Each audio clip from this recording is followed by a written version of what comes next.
All right, welcome everyone to this Changing Futures Introduction to Journey Mapping. We're really looking forward to seeing you. From the team today, we've got 3 project officers, Katie, Emma, and I, and then Lauren, who is a peer researcher at Improving Lives Plymouth. She's part of the peer research network, which we're very proud of. So we are noting that this meeting will be recorded, so if you have a problem with that, if you don't want to be seen, please feel free to put your cameras off. That's no problem whatsoever.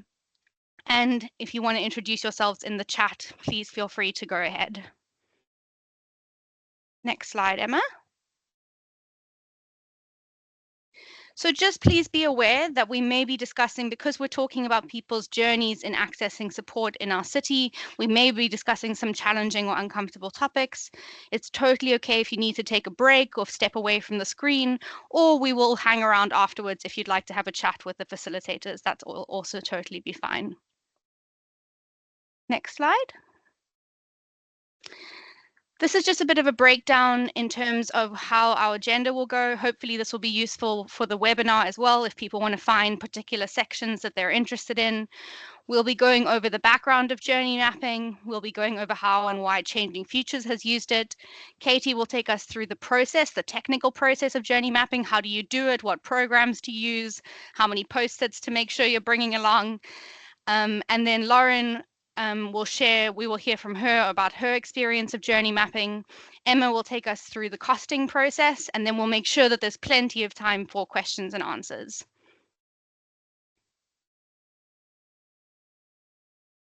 Just to give you a bit of background about Changing Futures, we are funded by the Ministry for Housing, Community and Local Government and the Community Fund of the National Lottery.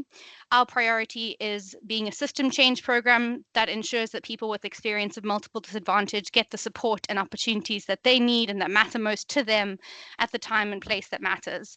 We have 4 main principles that drive the work that we do. Our work is co-produced, so we're always working with people with lived and living experience of trauma and of accessing services in our city. We strive to be as trauma-informed as possible. We work strongly with the Trauma-Informed Plymouth Network. I know Nancy is on the call. She's the coordinator.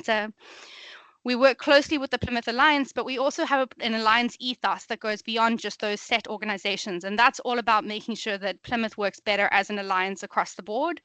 And we believe in the importance of prevention. So that for our next year will be our 4th principle. If we want to move on to the next slide. And we're just going to start with some background around journey mapping. So really importantly, journey mapping doesn't exist in isolation. There are other methods of reflective practice or systemic inquiry. And the ones that we've used specifically, but I'm sure there are many others that you guys will already be drawing on in your work, include appreciative inquiry, which our peer research network has specialized in. That is a form of community listening. It's a strengths-based form of community listening specifically. So it's about what is going well, starting from a place of what is working and then what can be better. And then demand mapping is about mapping the demand and supply of a specific service or of a specific organization. We've done some of that work with Plymouth Domestic Abuse Service. So those are 2 other forms of systemic inquiry that you can do in conjunction with journey mapping. And we just wanted to lay that ground and give you a sense of that context. Moving on to the next slide. So if you only remember one graphic from this session, I would recommend that it be this graphic. It's the iceberg model. I'm sure some of you have seen it before, but basically, if a journey illustrates a set of events, a chronology, a timeline, what the iceberg model allows us to do is to look underneath that and say, why is it like that? And what are the prevailing patterns? Then what are the structures or the systemic conditions, which we'll talk about later on as well? And then fundamentally, what are the mental models? What are the belief systems and assumptions driving the work? So the deeper we dive beneath that surface, the greater the leverage we have to create change. And that's the prevailing belief in Changing Futures as a system change program. But Katie will take you in very close and fine detail later on into some examples of that. So it's okay if that feels a little bit hazy for now, but we just wanted to introduce that because it's really critical to the thinking of this work. Moving on to the next slide. Now, this is just to give you an image of a journey map so that when we say journey map, you know what we're talking about. When we got started, we didn't have an image and it was really challenging. So we felt like it was important. It's totally fine if you can't read the fine detail on this. That's not the point of this one. It's just to give you a sense of what a map can look like. Although, as we will highlight, as Lauren highlights later as well, maps vary depending on their purpose. They look different. People are creative with them. People come up with their own ideas and how to do it. And that's really important. So we're not saying your journey map has to look like this. It's just to give you a visual reference point. Really importantly as well, while we strive for a journey map to be end-to-end in as many cases as possible in terms of the journey someone has in accessing support in our city, we are always conscious that it's a partial representation. It's a partial part of the story. So we never presume that we've gotten all the information. There's always going to be services, organizations, community groups, churches, entities that people are engaging with that you're not aware of. And yet, even just telling part of the story we have found can be profoundly valuable and create really significant change. So we just wanted to highlight A, what a map looks like, and B, that it's always only partial and that that's totally okay. Moving on to the next slide. So essentially what journey mapping offers us is a reflective practice, a way of coming together in a non-shaming, non-blaming space and thinking through the way that we work collectively. So it does three things. It reveals what a person experiences when they seek help, or it strives to reveal that in the best, to the best of its ability. Then it's about how well we work together as a system to do the things that matter for the person involved. And that's really critical. And we will talk about that later when we talk about purpose with the maps. It's really important that you're focusing at all times on what matters to the person. So with one of our maps, we named it a fluffy pair of socks. That wasn't to be trivial. That was because on that entire journey, that person, the moment that they had articulated as most meaningful for them was the moment that they were at Shekinah and someone gave them a dry, warm, fluffy pair of socks. So it's really critical that you're thinking at all times about purpose in relation to what matters to the person involved. And then we will look at how well we use our collective resources, and Emma's section on costing will describe that further. Just to be clear, because I think we talk about these things like systemic inquiry and reflective practice, and these words can be a little bit alienating sometimes. So we wanted to be clear what we mean when we say system, because there's also multiple systems in our city. That's also important to remember. But what we mean when we talk about a system is the collection of organizations, teams, people, services, projects that are seen interacting together to achieve that given purpose. And ideally, and what we're always striving for, is that the given purpose be the purpose that matters to the person. Coming on to our next slide. So we wanted to give you a little bit of the theoretical background. Journey mapping is a really practical task. It's an action learning, a social model of action learning, but it's important to pay credit where credit is due. And so it is informed by the Vanguard method, and it combines two things, essentially systems thinking, which just means using the development of models to make sense for ourselves collectively of what's going on and then why is it going on. So again, it's that iceberg, it's the events, which is what is happening, and then it's the why, asking what's underlying it. And then it's about intervention theory. How do we intervene based on that shared understanding, based on that collective knowledge? How can we act towards those valued outcomes, those outcomes that matter most to the person? And so what we do in the sense-making stage, and again, we'll explain this in more detail later, but in the sense-making stage, we come to a point where we go, okay, this map is as accurate as we can get it. It's the current picture. What is our preferred picture? What is our dream? What would we like things to look like? And then we can start to ask, how do we get from here to there? What is within the power of the 5 people in this room or the 6 people in that room to achieve that change? Coming on to the next slide. So in really simple terms, it's a way of understanding someone's journey to the best of our ability. We completely recognize you're never going to fully understand what it was like for someone, but it's a way of communicating what someone might have, some of what someone has experienced.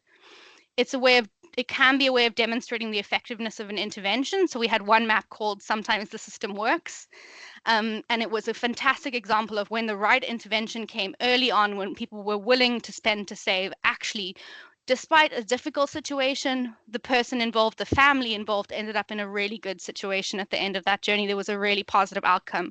So it can be used to demonstrate that. But essentially, it really is just a reflective practice.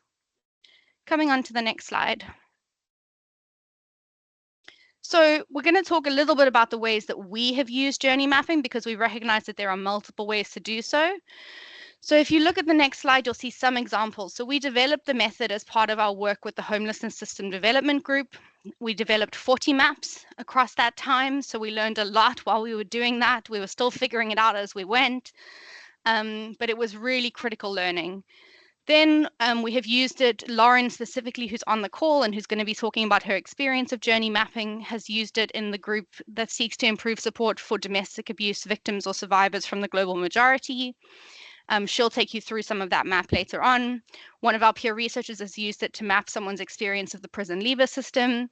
And another peer researcher has done a map that is specifically reflecting on their own experience with child to parent abuse. So it can be used in multiple contexts as a reflective practice. So to give you some reassurance, we're not just presuming that you're going to believe us that it's a good thing and that it's been a valuable practice. We wanted to give you some feedback. So this is just some of the feedback that we got from the people who were involved specifically in the first chapter of journey mapping in the Homelessness System Development Group. This is some feedback that we got. The average rating that they gave us was 8.31, which seemed like a good reflection on the practice. And if we come on to the next slide, you can see some quotes as part of that feedback as well. The one I wanted to highlight was that it was well thought out and facilitated. There was flexibility to capture the individuality of each journey while demonstrating the bigger picture and wider themes. So again, it's those two layers. It's the layer of what's happening on top, it's those events, it's the timeline, and then it's that bigger picture, the wider themes of what's going on. So it's just a way of us talking about the system and, as Anna likes to say, revealing the system to itself in a non-shaming, non-blaming way. Okay, coming on to the next slide. Katie is going to take you through the next section. Thank you for handing over, Nika. So yes, I will take you through all the practicalities, hopefully in as much detail as you need, about where to start with journey mapping, how to do it, and how to kind of finish it off. So you're probably wondering, you've got a little bit of theory about journey mapping, you want to give it a go, and you're thinking, where do I start? How do I start it? And as our old boss used to say, the hardest part is getting people in the room, and the rest will figure itself out. And I think we've very much found that to be true. The hardest part was getting people in the room. As we all know, people are very, very busy. Their calendars are, pretty much always back to back. So getting people for that initial kind of get together was the hardest thing. And then the rest did figure itself out. If we can, yeah, thank you. So when you kind of think about getting together, you need to think, do you have an opportunity for doing journey mapping? Do you have a reason? Maybe you have, a particular client that you're really stuck on and you want to understand the journey a little bit better. Is there something that you're trying to understand in the system a little bit more? Is there maybe a group of you that are thinking, okay, let's try something different with that particular person that, we're working with? So first and foremost, you need to start with, having an opportunity and having a reason for doing the journey mapping. Once you've got that, you then, start kind of thinking about, who do I need to involve? Who do I need to invite? Are there any specific people or departments or any organizations that I want to include in that process, and kind of start slowly making a list of people that would want to be involved, or, that kind of want to get together to start working on the journey mapping. You then need to look at some of the practical stuff, like, where are you going to meet? Are you going to be meeting in person? Do you have access to, any meeting rooms that you can hire? Or, is meeting in person completely not going to work for you and you would like to meet online? That's also okay. So just, a few steps to kind of think about before you get together. And then once you've got all that in place, you can then start thinking about getting your invite out to people. There's multiple ways you can invite people to, you can help arrange with the calendars, trying to find a slot in people's calendars. doodle poll. That's one of the tools that we've used before. And I would like to make a public apology to everyone that, anyone that has attended one of our journey mapping sessions before, because we have sent out quite a lot of doodle polls in the, few months that we were doing the journey mapping sessions. It's a very, very useful tool. But we have used it a lot. If that doesn't work for you, you can also use Microsoft Forms to kind of, put questions. Would you prefer to meet on a Tuesday or a Wednesday? Would you like to meet in the afternoon? What time is best for you? Do you prefer in person or online? That really kind of helps you with the admin side of things when you are arranging meetings. But also bear in mind that, sending a simple email or picking up the call is, or, picking up the phone is also okay to start getting people together and arranging all of that. So just a few technicalities, a few before you kind of start thinking about getting together. And preparation is key. So for your initial journey mapping meeting, you need to kind of make sure that that everybody in your group is on the same page. You need to acknowledge that sometimes you will be having difficult conversations and maybe think about offering some spaces where people can meet with you and debrief, kind of using those trauma-informed principles in your work. Because if you do decide to go ahead with journey mapping, you will have quite a few sessions with people. It's also very important to be shame sensitive. The practice, it's not intended to shame or blame anyone. However, sometimes you will surface some uncomfortable truths. So it's just important to kind of think back about how can I be shame sensitive in the work that I am doing.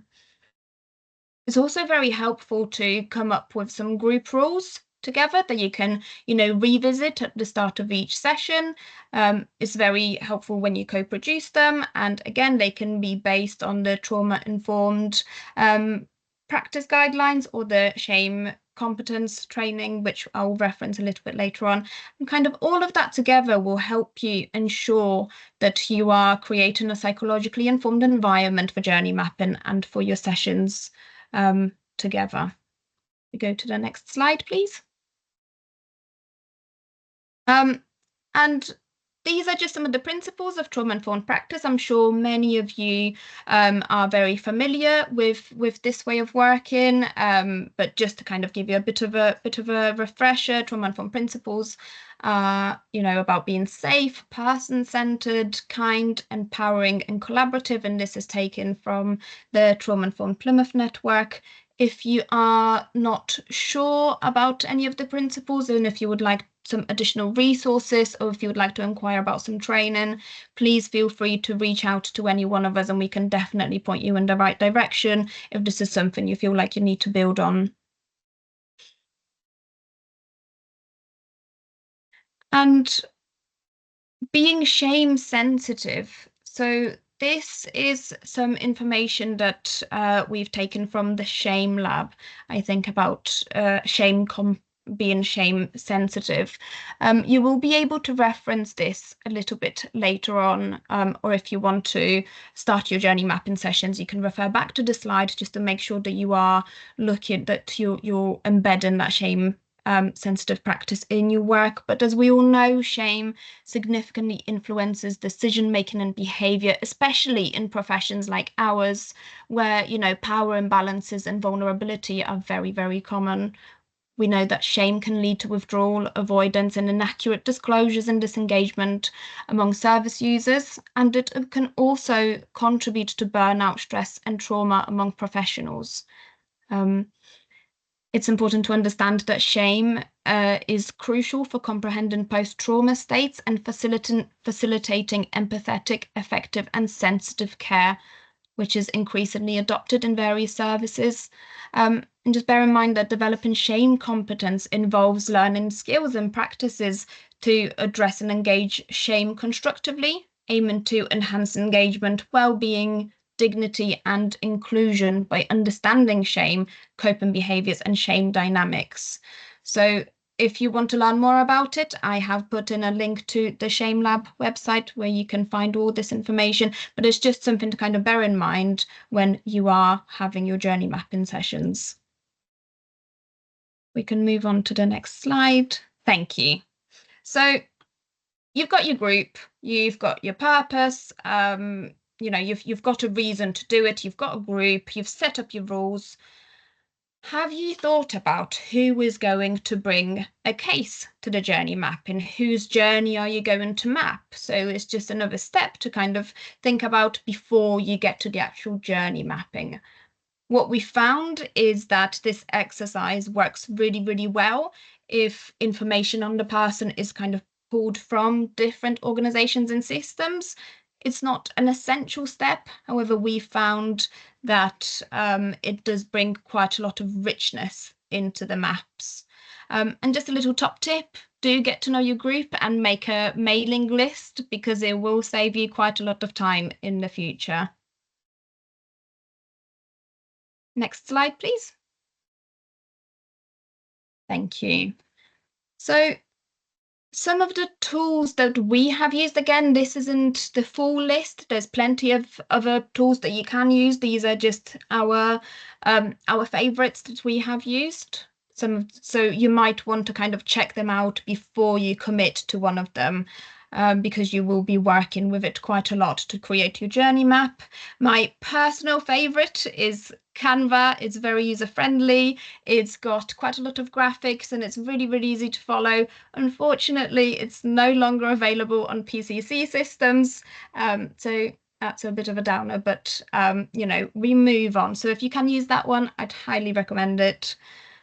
My second favorite is Visio. It's free with the Microsoft Suite, so most of you should have access to it. It's really, really good for for collaborating online. Same with Microsoft Whiteboard. Again, free with Microsoft Suite and really good for collaboration online. And you can kind of, if you do have online sessions together, you can work on it at the same time.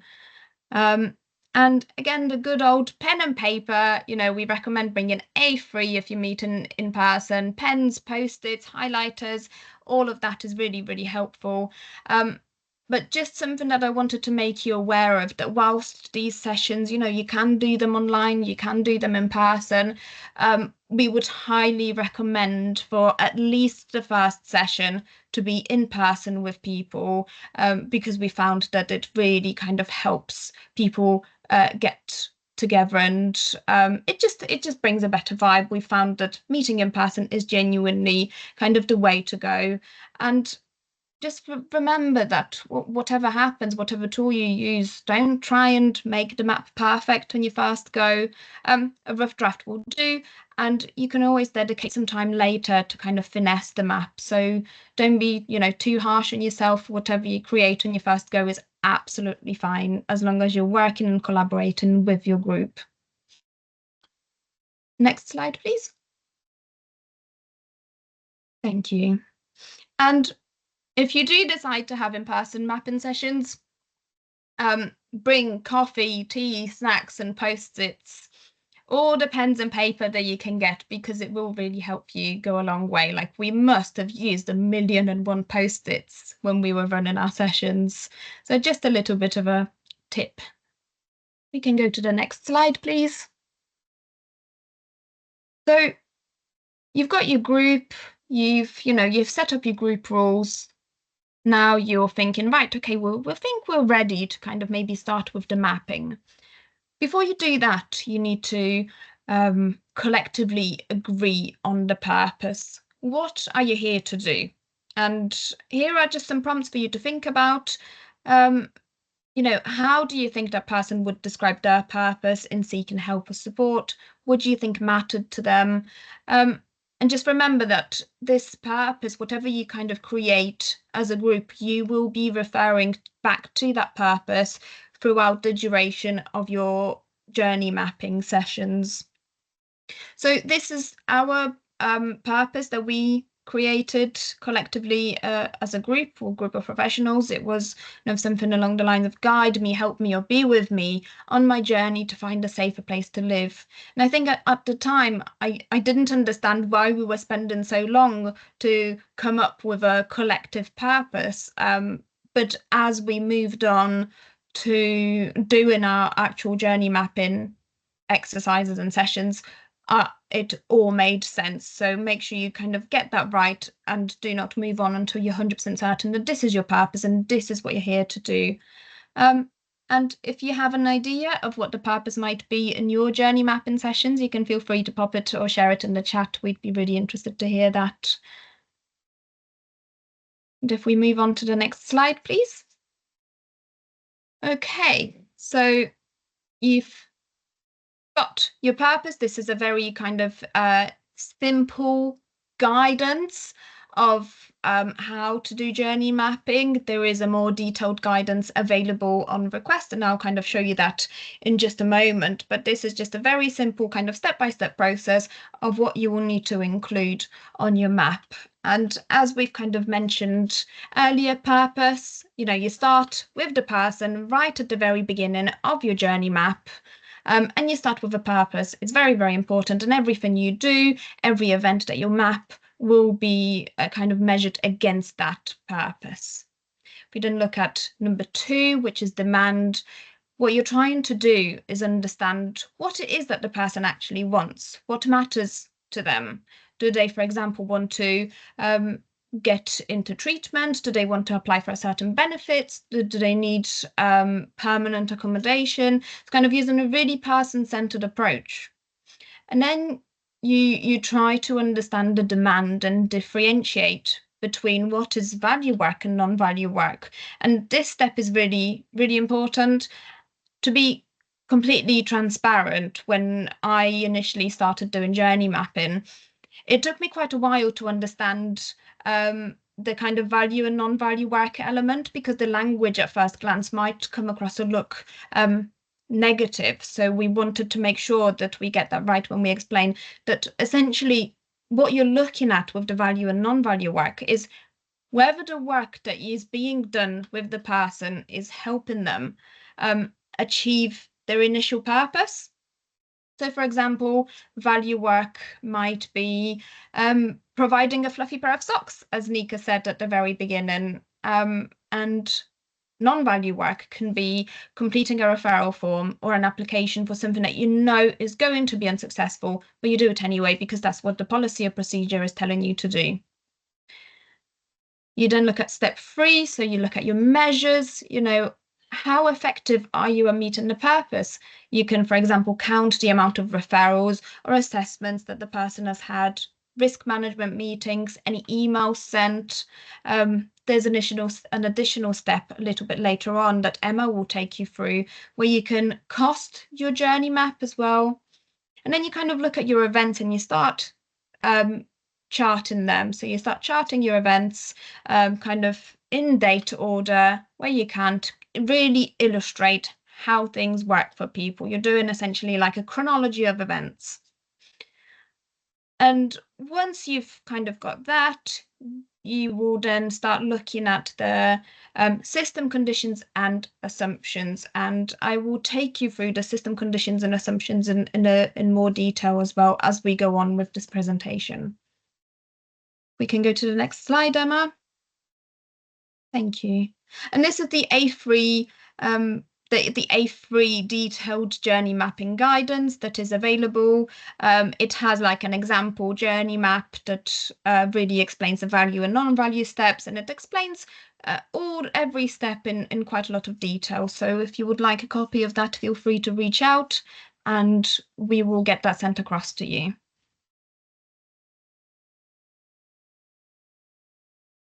So again, here are just some really helpful steps to help you understand whether or not the work that is being done is of value or non-value. So again, you can refer back to this slide as you kind of start your journey mapping sessions. But essentially what we're looking at is, for example, are you spending time doing things again which have not been done right the first time, or maybe there are things that are being duplicated, like assessments or referral forms, because again, they haven't been done right the first time.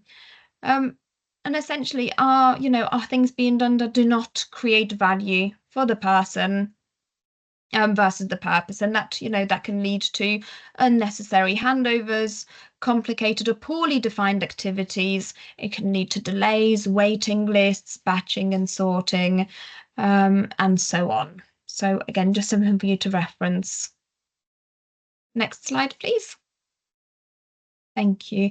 And again, these are just some, useful things to consider when you're looking at your events. What is being done and how is it being done? Why is it being done? And is there another way that it could have been done? So just always keep that in the back of your mind when you're looking at your events and you're looking at that journey map. Next slide, please. Thank you. So as Nika said, we will be, if there's anything that you can take away, we really hope it's going to be the iceberg, because we will kind of reference that quite a lot throughout the conversation.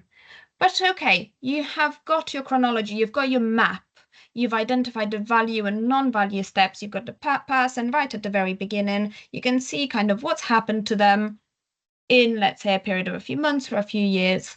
Now it's time to make some sense out of it. So again, you're looking at the top of the iceberg, you've got your events, and now we're going to be looking at the structures and models.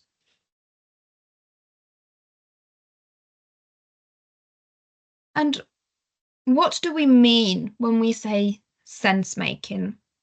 So in this context, sense making helps groups use insights from individual journey mapping to reflect on system conditions and assumptions. It fosters a shared understanding of the factors that govern the way things work, enabling informed choices about potential changes in thinking and behavior.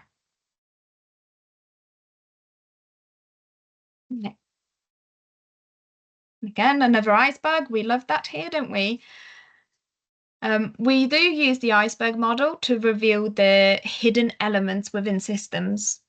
Visible events are just a tip, as we have said, supported by deeper layers of recurring patterns like system structures, rules, policies, and procedures, and mental models. This approach clarifies complex systems and empowers groups to implement meaningful changes.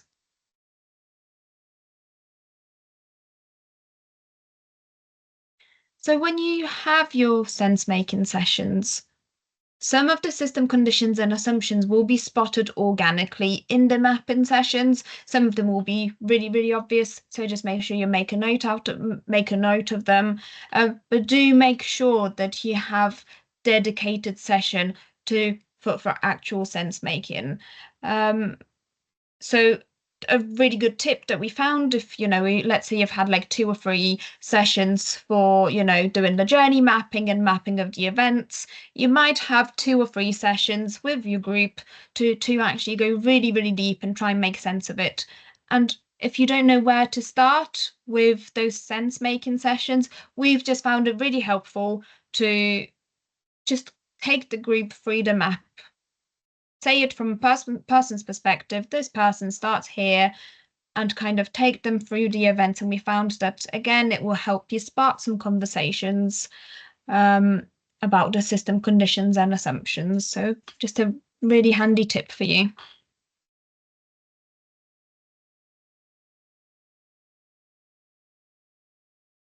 So when we talk about system conditions, we mean that the system conditions are the rules of the game, so the shape that shape how things work. And they include rules and policies, so official guidelines that everyone follows, the norms, unwritten rules about how things are usually done, their power structures, so system condition could be who has the authority and how it's distributed. It could be, resource distribution. A system condition could be how resources like money or time are shared. And it could also be informal practices like common habits and routines. So the system conditions, we might sometimes it's the law, sometimes we don't have the power to change them, and that's okay. So it's just kind of bear in mind the explanation, what we mean by system conditions. We move on to the next slide, please. And assumptions. So your assumptions are your invisible beliefs or mental models that influence how people think and act within the system. And that assumption can include your values, so what people consider to be important. An assumption could be people's expectations, what people think should happen. Is also culture, your shared customs and behaviors, and your beliefs, what people think is true. So if you can think of an example of an assumption in your workplace, feel free to pop it in the chat. I'd be really interested to hear about some of the stuff that's happening for you. But if we move on to the next slide. So just to summarize the difference between the system conditions and assumptions. Your system conditions are the external rules and structures that guide actions. So, for example, one of the system conditions that we had is that appointments take longer when an interpreter is required. That's just how things are. That is just the rules of the game. There's not really much that we can do about that. One of the assumptions that we've identified, an assumption is, an internal belief and attitudes that shape how people interpret and respond to these rules. So, for example, one of the assumptions that we've identified when we were doing our journey mapping sessions is when a woman, well, I think the map was called Moving Her Does Not Make Her Safe. That's what we titled the map. And what we found, one of the assumptions was that when a woman was in temporary accommodation and she was a victim of domestic violence, the assumption was that if she was moved into a different property, it will have kept her safe from harm. What we've later found that it did not keep her safe, but it was just the underlying assumption. And just a handy tip that, for you to be flexible and go with the flow, you might need 1, 2, or 3 sessions to do the actual mapping of events, and that's absolutely fine. And you might need 2 or 3 sessions for collective sense making, and that's okay. Sometimes you need more. Sometimes, a big event can occur in that person's journey, and you might need to go back and do a little bit more journey mapping and a little bit of sense making. So just keep that in the back of your mind, that it's always good to be flexible, and there is no set there's no set guidance on how many sessions you need for what. Just see what the group needs and go with the flow. So, recap. Ta-da, you would have finished your map by now. You've got, your person at the very beginning of his journey. You've collectively agreed on a purpose. You've collectively agreed on a purpose. You've looked at your demand, your value steps and non-value steps. You've looked at your measures, how many referrals or meetings they were had. Maybe you've already looked at, costing parts of that map. You've got all your events in chronological order, and were able to identify your system conditions and your assumptions. And if we go to the next slide, this is an actual example of one of the maps that we've done. Don't worry, it's blurred. It's supposed to be blurred because we needed to blur out the details. But I just wanted to show you an actual example of what a map might look like. You've seen one at the very beginning. It looked very different. This one, you can see the value steps are in green and the non-value steps are in red. You can see the purpose right on the very beginning of the journey, and then at the top you can see a couple of paragraphs with the arrows. That's our system conditions and our assumptions. So remember, no 2 maps will look exactly the same. They will look very, very different, and that's okay, as long as you've got the context right, and as long as you've got the information that you need. That's all that matters. It doesn't need to be fancy and posh. It just needs to have the information there. And this is an extra step, as Nika kind of very briefly touched at the very beginning. You can use that in your workshops. You can use that in your workshops with people. We've gravitated towards that when we noticed that maybe the morale in the group wasn't overly high because we've surfaced some uncomfortable truths. We thought we'll spend a little bit of time doing what, trying to do some like hopeful activities. What could a better future look like based on what we've learned from this map? So I know this looks very different, but again, it's based on the iceberg model. If you start at the top on the left-hand side, you will go down the iceberg. You can start with your current events, patterns, structures, and models. This is your journey map. And then based on that, you can kind of go up again to see what could future assumptions look like, better assumptions. What about system conditions? If this is what things are now, what could future system conditions look like? And if we kind of go a little bit deeper, what could future patterns look like? And future events. So it's a really hopeful exercise to kind of to help you maybe build a better if that was the dream, what could it be? So if you want a better quality copy of the slide, we can send that over as well. That's absolutely not a problem. So if we move to the next slide, thank you. And this is just some of the boring stuff. I'm sorry, but we have to cover that. Your data notice. You need to be very clear on what you will do with the journey maps. Just, maybe you'll find it helpful to do a document on what's the purpose of this exercise to share with your colleagues or your seniors. You have to be clear on where will you share the maps. And whether or not you're going to involve the person in the journey mapping exercise. If you're thinking about that, maybe consider if it's safe to include them in that process. Remember, at some point, they would have consented to sharing their information with the service. And if you anonymize your journey map, it's not that different to writing a case study. So just something to bear in mind. And again, apologies about the boring stuff, but if you are doing that, you need to make sure that you're sticking to your organizational policies, procedures, and the law. Stick to your GDPR, your data and information sharing agreement, and safeguarding. Most importantly, if you do spot anything that needs reporting, please do so. And if you're not sure where to start with anonymizing the maps, what you can do is just include seasons instead of actual dates. You can change the name of the person and not include names of organizations involved in that person's journey if that's what you feel is necessary for the map. So if we move on to the next slide, please. This is an example of our data notice that we have used.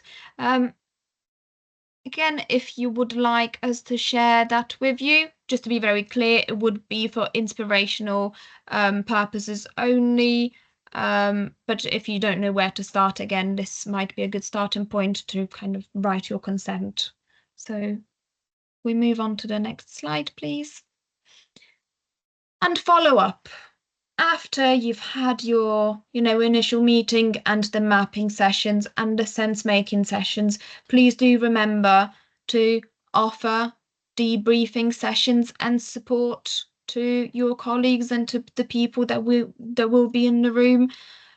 Sometimes you will discuss very difficult cases, very difficult journeys, and sometimes you will surface some uncomfortable truths. So just make sure you are there to offer that support. Just remember, it's not always the case because, again, as Nika said, we have had some fantastic examples of, journey maps where, we've learned so much about how, pockets of the system where the support is absolutely fantastic. So it can be a hopeful exercise. So it's not always just going to be doom and gloom, don't worry, but sometimes it can be quite difficult. So just bear that in mind and offer that support to your colleagues. And follow up, would it be helpful to maybe collectively get together again and revisit that map in maybe 3, 6, 9, or 12 months to see the process? If you'll be able to check whether did the intervention, the doing the journey map had any impact on that person's journey. So just something to keep in the back, in the back of your mind. Maybe pop a reminder in everyone's calendar in 6 months' time to, check in and see how the person's doing. And again, a lovely top tip if you decide to make multiple maps. Remember to keep a handy list to help you keep track of them. I had an Excel spreadsheet. I know not everyone's a fan, but that's just one of the tools that I've used. If we go to the next slide, and that will be my last slide. Some final thoughts.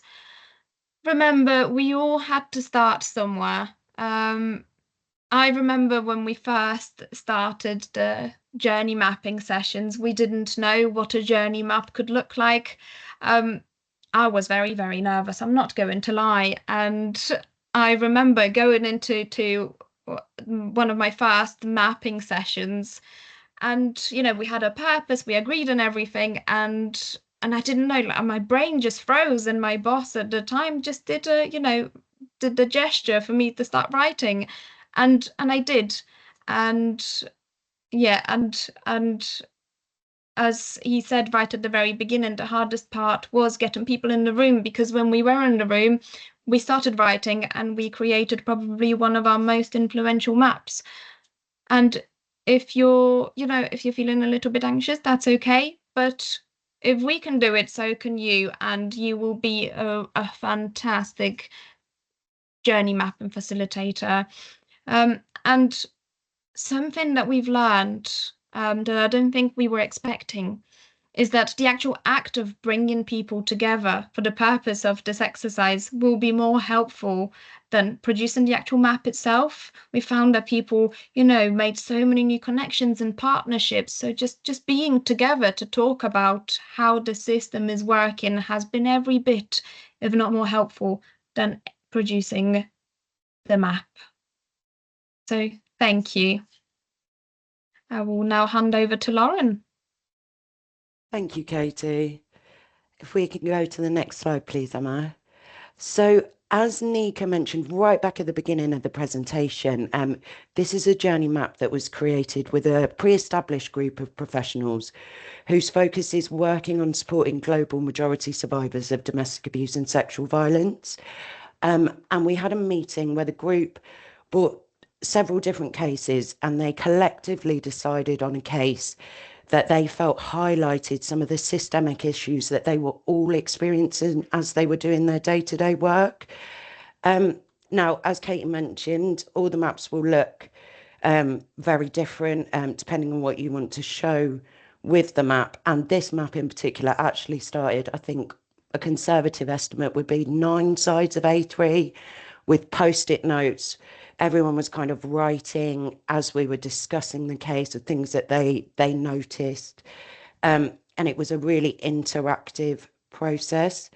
So we've called this Zari's journey. It's for clarity. Zari is a pseudonym that again was decided in the group setting to make sure that we could keep her story as anonymized as possible and to be able to use the map for future purposes. It's her journey navigating service in Plymouth while having no recourse to public funds. The group decided that the purpose of this map should be help me on my journey to get the support I need and deserve to be safe from domestic abuse and sexual violence. That process, I think, took one meeting in and of itself to find the actual purpose that everybody agreed on and that everybody felt was the right thing to title the map.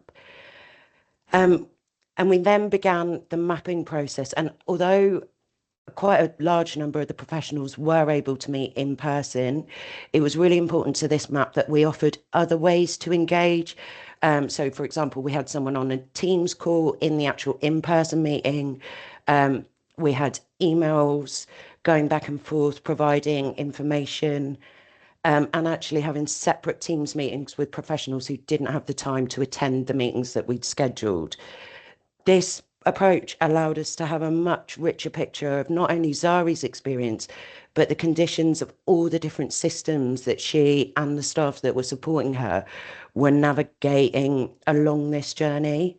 It allowed us to understand Zari's motivations a lot better, because obviously different organisations hold different information about a client, and it also helped us to identify the demand of Zari through all these interactions. If we can move to the next slide, please, Emma.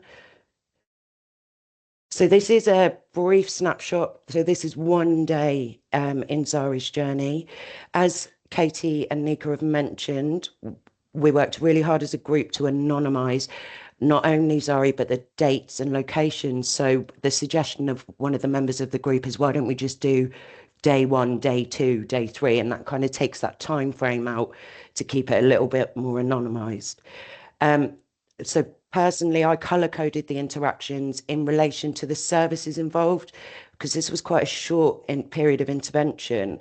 Just the amount of services that were involved, that we know were involved, I felt was quite impactful to have as a colour coding on the map. But as Katie and Nika mentioned, it's going to be different depending on what you want to bring to surface, what you want to highlight with your maps. And again, I just feel it's really important to reiterate this, even with all these interactions on this one day, it won't be a complete picture. When you look at the slides, you'll see on the top of the map, there's lots of like floating bubbles that we couldn't place in dates, but we know there was work going on with professionals in the background. We know Zari herself would have been experiencing lots of other things that we weren't able to capture. But it's just as much information as we possibly could get into this one day. And Emma will talk more to you about the costing of the map in a moment. But a conservative estimate for cost on this day, just with these interactions, is around £890.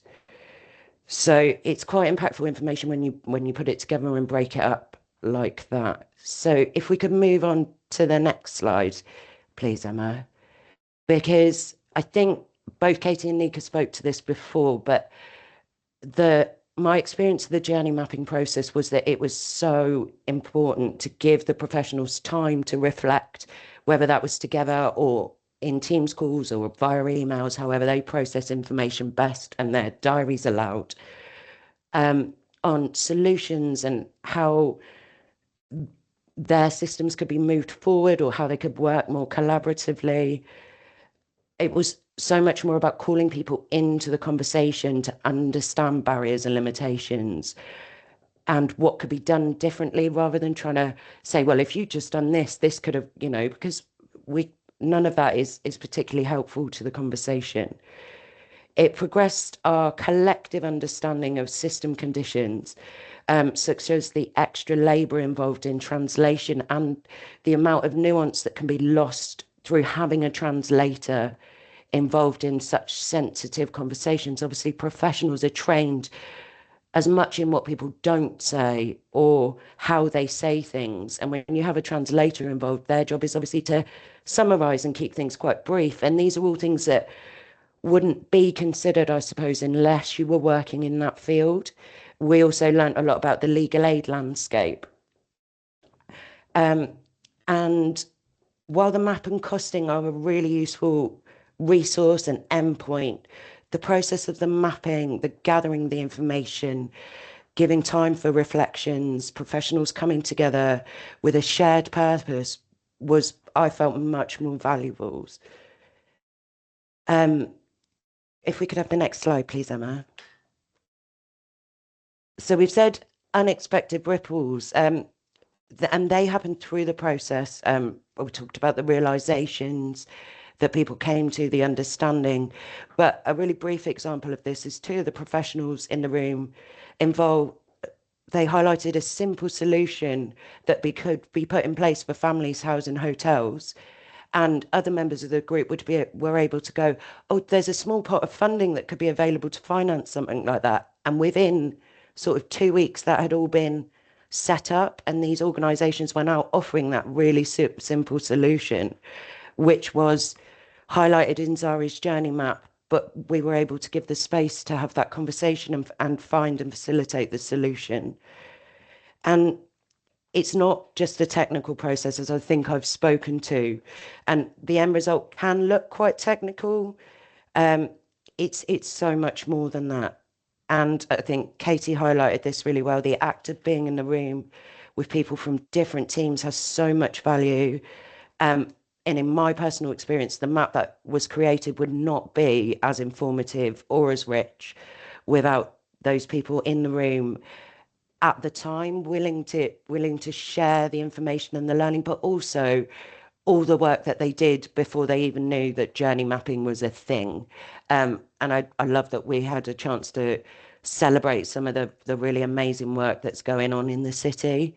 And as Katie and Nika said, it helped build professional relationships and shared understanding, hopefully reduces some of that blame culture, and helps everyone to understand that it's usually the systems and the processes that cause the barriers rather than the people that are doing the jobs. So thank you very much. And I'm going to hand over to Emma to talk through the costing a little bit more with you. Hi everyone, thanks Lauren. That was really interesting. So I'm going to go through an additional step of journey mapping, which we brought in at a later stage. So we started with just charting people's journeys, and then about 6 months later, we then kind of brought in an additional step, which is around costing maps and surfacing the economics of the current system design. So the question we're really asking is, what fiscal costs are associated with people's journeys and getting support? So fiscal costs here just refers to public money, so like government spending. There are other types of costs that you could look at, like social value and things like that. But in this context, we've looked at the fiscal costs based on the resources that we had available. So we've drawn on various resources that are already existing. So we haven't developed anything new. It's not like a new approach, but I'll just show you one of the tools that we've used and has kind of been instrumental in our approach for costing journey maps. So the first one is the cost benefit analysis tool, which was developed by the Greater Manchester Combined Authority. And when it says cost benefit analysis, so you can use the tool to do cost benefit analysis, but in this instance, we haven't done necessarily a cost benefit analysis of the journey maps. We've rather just costed them to demonstrate the kind of economics behind the current way of working. So I'll just, hopefully this works. I'll just quickly show you the Greater Manchester database. Some of you may be familiar with this already. But it was a tool developed in 2011 and it has been continually developed since. And it's leading in its approach to articulating the fiscal, economic and social value of different interventions. So you can see along the bottom, there's like different sectors. So we've got like crime, education, employment, all sorts of things. So if we just go to the housing one, which might be relevant for some of you on the call, they have listed the type of cost and what intervention that might be linked to. And then along the right, they've got the estimated cost or saving, and then they've got the updated cost saving. They've worked that out because of inflation and things, what that cost might look like today. So as you can see, the average fiscal cost of a complex eviction, with the unit being per incident, is for today's cost £8,518. That's how they've calculated it. And then if you go along to the right, you can see what sources they've used to calculate that cost, as well as the commentary along the right. And I'll just go off that. We could send this to you so you can have a better look. There's literally hundreds of costs. It's quite incredible how they've worked it out. I'll just go back. Hopefully that's working still. Nice. And then there's also the Southall Black Sisters, who have also developed a cost benefit calculator. And their approach was kind of demonstrating the value and the impact in investing in safety early on, and also showing the like the cost benefit of buying for services as well.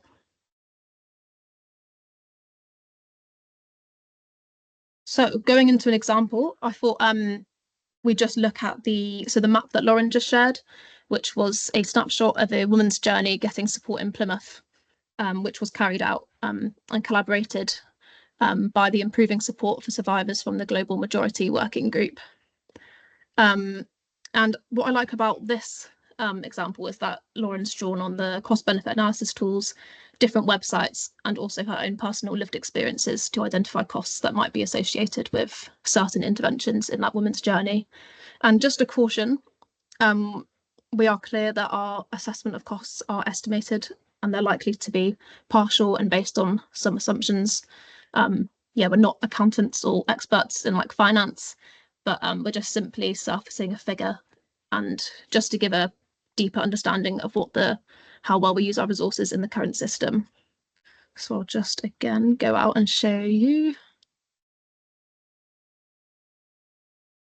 So this is the kind of template.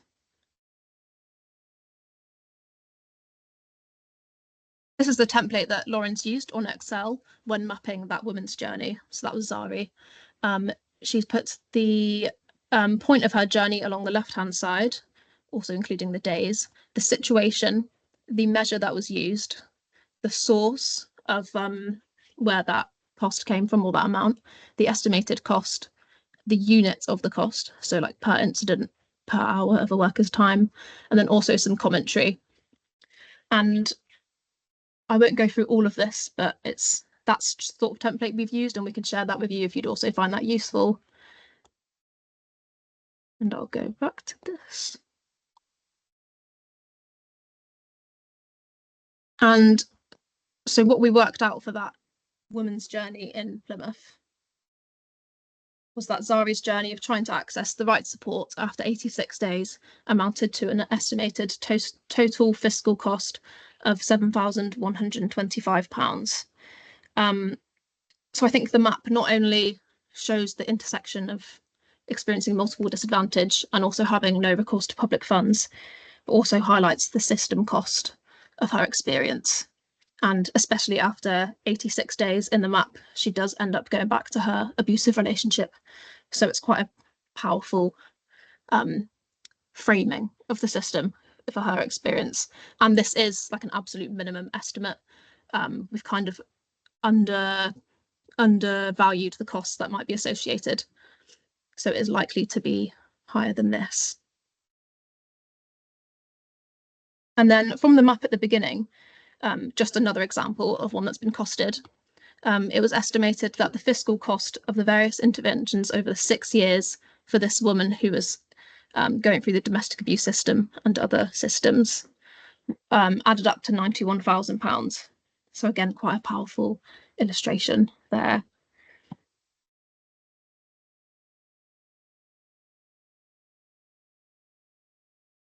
So why costing can be useful. So illustrating the cost of a journey map might be useful for several reasons. I think understanding the fiscal impact of the multiple disadvantage system in its current state and what things might be able to change, or it's just quite a powerful way, I think, for particular audiences who are concerned with the economics and the cost of things. It can be quite a powerful argument to make for a way of working or for the implementation of a particular intervention. Illustrating the cost of a journey map might also be useful to support grant applications or sharing with commissioners to inform service development. But I think it's really important to say that when journey mapping with our approach, we advocate for understanding someone's experience primarily through a human lens, and that cost-benefit analysis tools should be used sensitively and as a secondary approach to building understanding of the system, as doing the right thing for someone may not always be the most efficient way or the most cost effective. So yeah, and I think the first part of the journey mapping, getting everyone in the room together, that's the bit where the relationships are built. That's where a lot of learning can take place. And surfacing the economics is just an additional further step. So thank you. I hope from this presentation, we've been able to give you an overview of what journey mapping is and how you can do it in groups. And if you would like to give this practice a go within your own team's organisation, please reach out so we can measure the reach of the practice and also be here to support with anything. I'm not sure if you can see my screen's gone a bit weird, but so now we are going over to the Q&A section. I haven't been able to see the chat, so I don't know if there are any questions in there, but we can have a look now, or feel free to pop your hands up and we can answer as best as we can. Thanks, everyone. Thank you, Emma. Yes, we can still see your screen. There is already a couple of questions in the chat. One of them is from Sue, and she has asked on organisation data rules. Do you follow every organisation's rules who are involved, or do you have Change in Future Plymouth's data rules? Sorry, I know it's a processy question.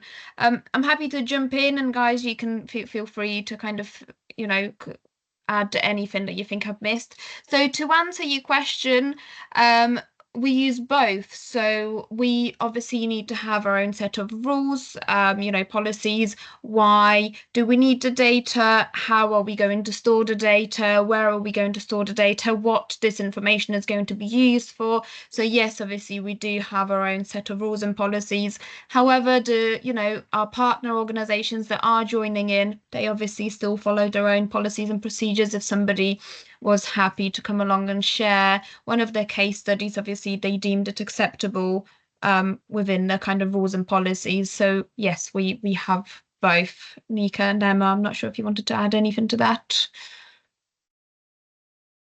No, I think just as was highlighted already, what can be really valuable to keep in mind is that obviously you can keep it entirely anonymous, and that you can. It's no different in that sense from writing a case study up. So as long as the professionals involved are always in charge of what they choose to share, and no one is forced to share anything that they're uncomfortable to share. So it's just important to keep that in mind. Thanks, Nika. And sorry, there is another question from Thomas from Change in Futures Bristol. Thank you for your question. It's, do you have any useful questions to use during the follow-up phase to help frame, make sense of impact? So what I would recommend doing is, if there is a follow-up, let's say after 3, 6 or 9 months, is starting like going back to the very beginning of the journey mapping guidance. Like, yes, you've got your purpose, now go back to kind of mapping your events, just adding to your existing journey map, adding to your events, and then having sense making sessions, and just kind of follow that process rather than starting something new. Just follow the process, but it might be really helpful to kind of mark on the map that this is when the journey mapping sessions have begun for that person, and then you might be able to see if since then there's been any change in kind of the support that the person has received. We do have some prompts that we can share, just sort of like questions that can get people thinking. Like Katie said, what's the position of that person at the beginning of the journey compared to the end, and what helped or hindered them in getting the right support, things like that.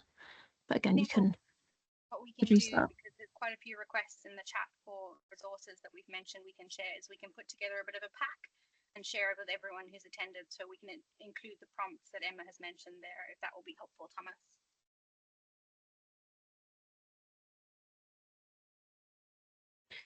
Thank you. Yeah, thanks for that. Then there's another question, Katie, from Sue, from different Sue. We've had lots of conversations about journey maps and ripple maps. What is the difference, please? Why would you use one rather than the other? I don't know if anyone wants to come in on that. I have some experience with ripple maps, not a lot. I guess what ripple maps have their own process. They definitely have their own quite strict process in how you do them, in terms of how you trace impact and how you trace unexpected ripples. So that seems like the focus of those maps is tracing how you the unexpected impacts of an intervention, or for example, a peer researcher being in place at an organization. You could trace the unexpected effects of that work, of why that peer researcher is in place. I think the journey maps are more designed to trace, not that you can't use them as some of you have, to trace your own journeys, but more designed around the notion of how you support someone accessing support in the system. How do you trace that journey? So I don't know if that makes it any clearer. I don't know, Lauren, if you wanted to come in, because I know you've worked on a ripple map and a journey map as well. Yeah, and I suppose that would be my sort of understanding, and also the reflective practice element of journey mapping. It seems to be what's really clear, like giving people that space to kind of discuss things before it ends up on the map and things like that. So yeah, I suppose that would be one thing that I'd highlight as well. Sue, do you want to comment? Yeah, I suppose what I want to ask is, can you journey map with the person who the journey map is about? Can you do that with them, or do you only ever do that without them? And would you if the person is involved in it, would that be a ripple map, not a journey map? I'm happy to jump in on that one. I don't think I'll be able to answer the ripple map part because I've not been involved in any of the ripple mapping. However, we have kind of briefly touched on that it's not out of the question. You can involve the person in the journey mapping if you want to, but what you'd need to consider, what you'd need to have a really good think about is whether the person, whether it's safe for them to include them in that person in that process, sorry, because as we said, sometimes you will uncover some uncomfortable truths. Do they have I know in some of the cases that we've done, the person had a traumatic brain injury and maybe they weren't able to give capacity at the time to take part in the journey mapping process. So it really depends on a case by case basis whether you think somebody is in a good enough space to be able to take part in that process. Do you think it would benefit them? If so, feel free to go ahead and do that. But again, it's very much like, depends on a case by case basis. But yeah, I'm not sure about the ripple mapping part of it. Again, if maybe Lauren would want to come in. I was just going to add about the other bit first. I think some other changing futures areas, I can't remember which area it is, but they've kind of used the journey mapping. I don't think they call it journey mapping, but they kind of do it how you explained, Sue, with someone they're working with to help to just to go through with them, and it can illustrate how far they've come and their progress and what's helped them on their journey, what hasn't helped them on their journey, things like that. And around the ripple map question, I guess you could do a ripple map with someone you're working with. And again, that would just be a slightly different process where the focus is capturing the ripple effects of certain processes and interventions or events in someone's journey, rather than journey mapping is, I guess, just charting someone's journey and what's the learning because of that. Not sure if that answers it properly, but It's a difficult one, isn't it? I'm not going to lie, I am still a bit confused about the differences and where you would and wouldn't use them. But I will maybe do a little bit of research on that and see if I can't make a bit more sense of it myself. I think also, Sue, we would need someone like Rebecca Carter-Dillon, who is an expert in ripple mapping. Just like I don't want to speak for a practice. I've done it. I've been involved in one session of it, but I don't want to speak for a practice that I don't know very well. But I'm happy to, going forwards, if it would be helpful for you, me and her could have a chat. That's really good. Yeah, I didn't know that about her. Yeah, she can talk, she can definitely talk to you about ripple mapping. Okay, cool. Thanks, Nika. Sure thing. Any other questions that have come up for people? I don't think there are any others in the chat, although there's lots of requests for the resources, which is really encouraging. But any other questions that have come up for people? It's a lot of information. We are aware of that. Anna says in the chat, I think journey maps for an individual and perhaps ripple maps are more for an intervention or project. So you could ripple map the trauma network, for example. Yeah, we wouldn't ripple map the trauma network, if that makes sense. We would only, we would not journey map the trauma network. We would only do a journey map if it was for an individual. But here's, Jane has put the details for Rebecca in the chat, and we've had another request for the resources, which is really encouraging. Any other questions? Have we exhausted everyone's brains? A lot of information, but as this is recorded, you can also watch back the recording at your own pace or jump to certain sections. Lovely. Well, thank you everyone for making the time today. We know how busy everyone is. And for my fellow presenters for doing such a good job. And we will stay on the call just in case anyone has any questions or queries. But thank you for making the time today. And I'm really pleased that it seems like people have a better understanding just from what's happening and what people are saying in the chat. So that's really encouraging. And we'll be sure to send the resources out as a pack, as well as the link to this video when it goes up online. And I think everyone will be very happy to get 40 minutes back of their time. Thank you, guys. Everyone. Thank you, Thank you for coming. everyone. Job well done.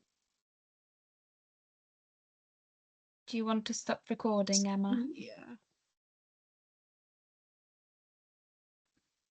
Thanks, everyone. Bye, Sai. Thanks.